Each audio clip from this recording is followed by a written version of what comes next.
So David Lemieux is the latest fighter to cause controversy by making some comments that most people, I would say, class as distasteful comments. Because he came out in this interview, and there are other channels who have different angles of the same interview, because it's not in the title here, but I can assure you he says it in this interview. He came out in this interview and said that he wants to damage Spike O'Sullivan permanently.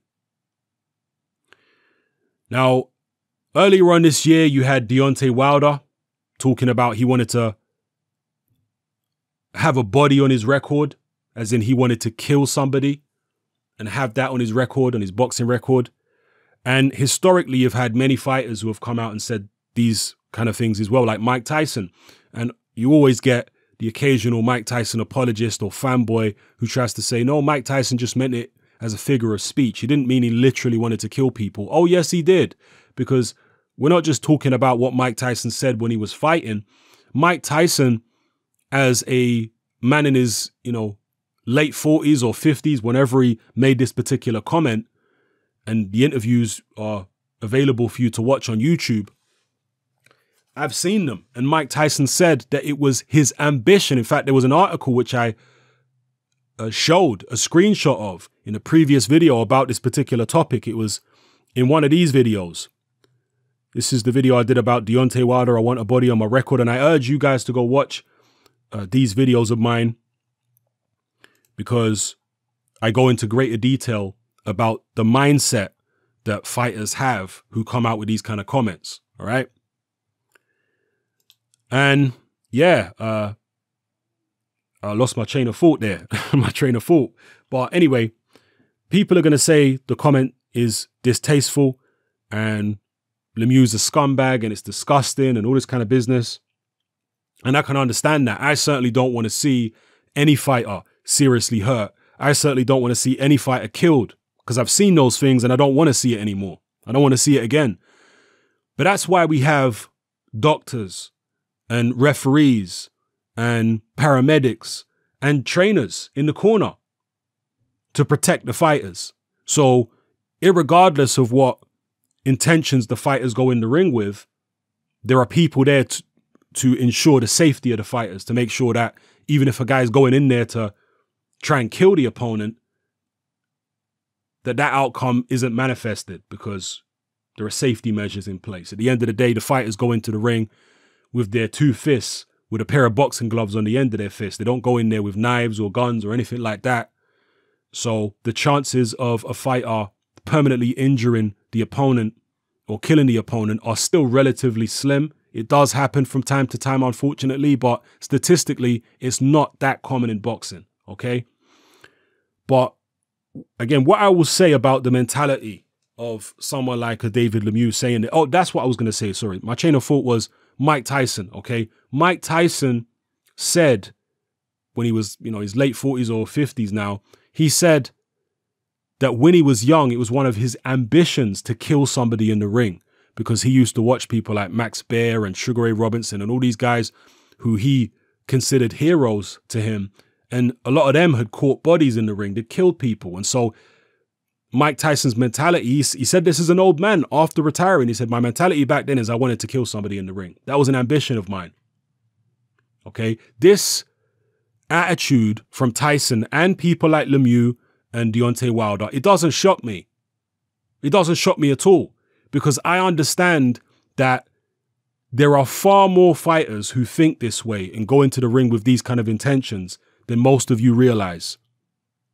From being around boxing as long as I have, from analyzing the psychology of fighters, from boxing myself, from understanding the mechanics of being a big puncher and the mentality that you have to be an elite level. Well, let me not say that you have to have, but the mentality that a lot of elite level punchers have is a different mentality than a lot of slick boxers, for example. The mentality of a Mike Tyson going into the ring is a totally different mentality to a Floyd Mayweather or a Pernell Whitaker or you name whatever slick fighter, a Billy Joe Saunders. It's a totally different mentality. Mike Tyson was going in there, in his own words, to actually try and kill somebody. And that might seem shocking to some people, that might seem horrifying. But if Mike Tyson didn't have that intention, as Costamado called it, bad intentions, if he didn't have that intention, he wouldn't have been as dynamic in the ring. That's the reality of it, because that kind of extreme intention manifested itself physically in his performances, in the way he would throw punches, in the way he would attack opponents, the ferocity. This was his evil intentions in the mind manifested into physical reality. The same with Deontay Wilder, the same with so many of these really ferocious fighters. They're not just big punches, they're actually ferocious fighters with it. Tyson was the epitome of ferocious. You know, he wasn't just a big puncher like, let's say, a Frank Bruno or a David Price. You know, these big, strong, lumbering giants who don't know their own strength. You know, they hit you with a jab and drop you like, oops, wasn't even trying to drop you. It's different with those guys. They're just big and strong and have naturally heavy hands. They don't necessarily have that kind of deeply malevolent intent behind their punches. Okay? Whereas a Mike Tyson, those kind of guys, I mean, just look at Mike Tyson against Frank Bruno. Bruno hit hard, but you could see the difference in mentality between Mike Tyson and Frank Bruno when they were in the ring. Tyson was just so much more ferocious in his mentality, and his intentions were just far more malevolent than Bruno's intentions. Am I making sense? So it is shocking to a lot of people to hear fighters come out with these kind of things, but it's not realistic to expect fighters to think like civilians. It's not realistic to expect fighters to think like the average Joe. And again, not all fighters think like this. Of course they don't. But a lot of fighters do, because different fighters have got different attributes. Mike Tyson, being a small heavyweight, in a way, he had little man syndrome. He knew he had to be twice as ferocious as everybody else to make up for the fact that he was small.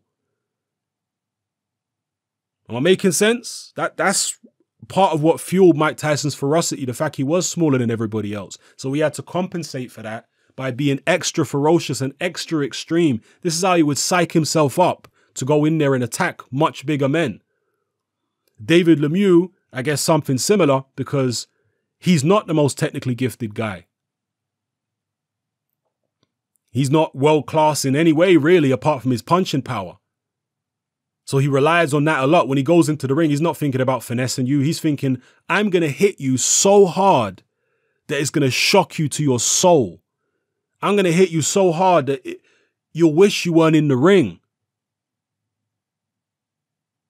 You think you felt hard, power before? You ain't felt nothing. And this is how a lot of these ferocious punchers train, with this kind of mentality.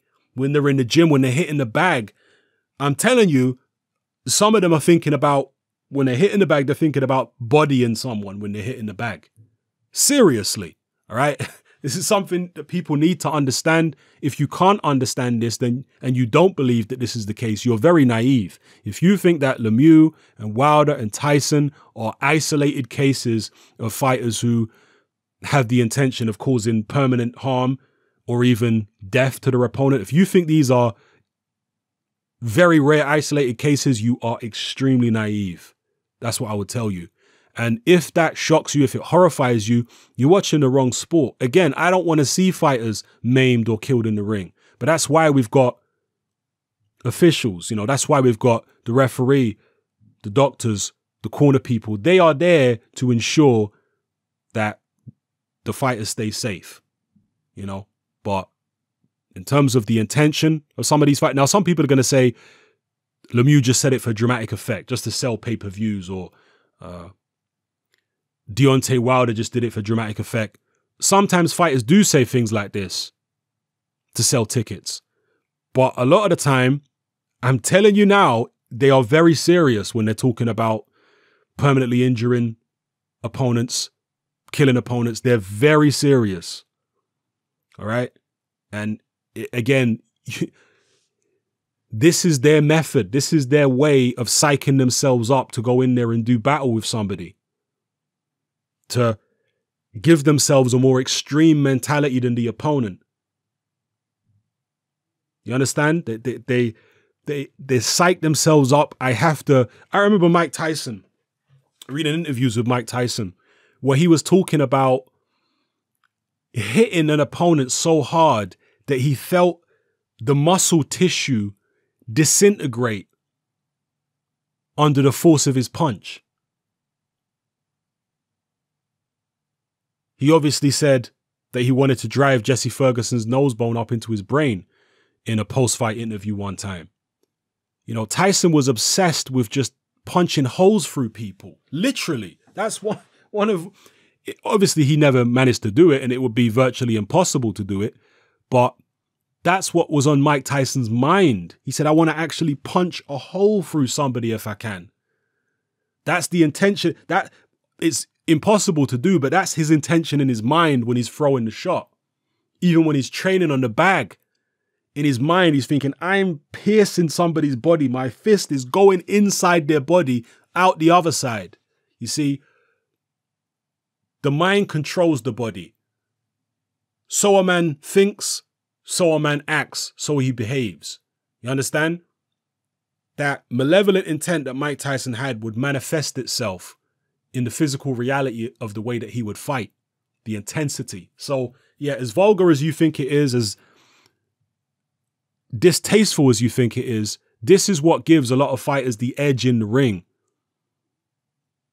When I'm talking about these ferocious fighters. Again, not all of them, but a lot of them. More than come out and admit it, certainly. Yeah, because a lot of them don't come out and admit that they're trying to cause very serious harm to their opponents for obvious reasons, because of the backlash. A lot of them just don't want the backlash. It might ruin their image, you know. But I'm realistic about the sport of boxing, people. I don't look at it as this gentleman's sport or anything like that. No, boxing is brutal. It's two men getting in the ring, beating each other half to death while we cheer them on. It is a slightly sanitized version of what they used to do in the Roman Colosseum. That's what it is. So I'm realistic about what I'm watching. You know, I'm not watching something civilized. When people call boxing brutal and barbaric, I can't disagree with them. It is what it is. We justify it because the participants are doing so willingly. They're not being coerced or forced into it, usually anyway, and they're being paid. And for a lot of boxers, it's the only way they have to make a decent living. Their fists are the only way to get their mortgage paid. They wouldn't be able to do it as easily any other way. We can't all be business tycoons or doctors or lawyers. We can't all be that. For some people, all they can do to make a decent living is fight. And so that's the justification that I would use for, you know, boxing still being legal. Anyway, getting a little bit deep here, people, but those are my thoughts on David Lemieux's comments. I'm not shocked by it. It doesn't horrify me or anything like that. And I think for people who are horrified by it, I can understand their argument, because they're going to say kids are going to look at this and, you know, it's not good for kids. If we're going to try and sell boxing, like amateur boxing, for example, keeping kids off the streets and all that type of business, you know, having boxing back in schools, that's one thing that some people are advocating. It's difficult to do that when you've got people like Lemieux coming out and making these type of comments, you know. So I definitely have sympathy with that argument. But at the same time, boxing is a brutal sport. You know, I'm in touch with the reality of what it is that I'm a fan of when it comes to boxing. It's brutal. It's not civilized at all. If it was a civilized society, there would be no boxing. Boxing appeals to our primal instincts. Cheering as another man gets bludgeoned half to death. That's what we do. You know, it is what it is. Anyway, drop your comments in the comment section below again. You might want to check out these two videos where I expand on the psychology behind a lot of these big punchers, the mentality that they have, why they have it. So, yeah, check those videos out. And let me know how you feel about what David Lemieux has said here. And to be fair, David Lemieux was triggered by Spike O'Sullivan. Again, I'm not trying to justify what he said. I'm just realistic about the mentality that a lot of fighters have, you know? I'm not sitting here saying, oh yeah, this is great and there's nothing wrong with it and it's not vulgar and it's not, you know, harming the image of boxing. I'm not saying any of that. I'm just realistic about it. Like, I understand there are a lot of fighters that have this mentality because that's the process they go through. That's the way they psych themselves up. That's how they give themselves the heart, the courage to go through with a lot of these fights. But in the case of Lemieux, he's a very spiteful man. And if you cross him in any way or disrespect him in any way, this is the kind of response you can expect. Curtis Stevens got a similar response when he was trash talking Lemieux before their fight. Lemieux was, you know, pretty spiteful about what he said he was going to do to Curtis Stevens. And then when he did knock Stevens out cold, look at Lemieux's reaction in the ring. He wasn't the least bit concerned for Curtis Stevens' welfare. He was very spiteful. And Curtis Stevens is a similar kind of guy. You remember Stevens before the Golovkin fight? He was posing with a grave, with him and his homeboys, a picture of them next to a grave with Golovkin's name on it, a gravestone. Yeah. So Stevens, you know, you live by the sword and figuratively die by the sword, hopefully not literally.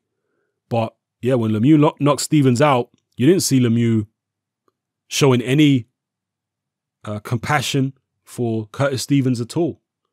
Because as far as he was concerned, the compassion and all that kind of stuff and the respect went out the window before the fight with all the stuff that Stevens was saying about him.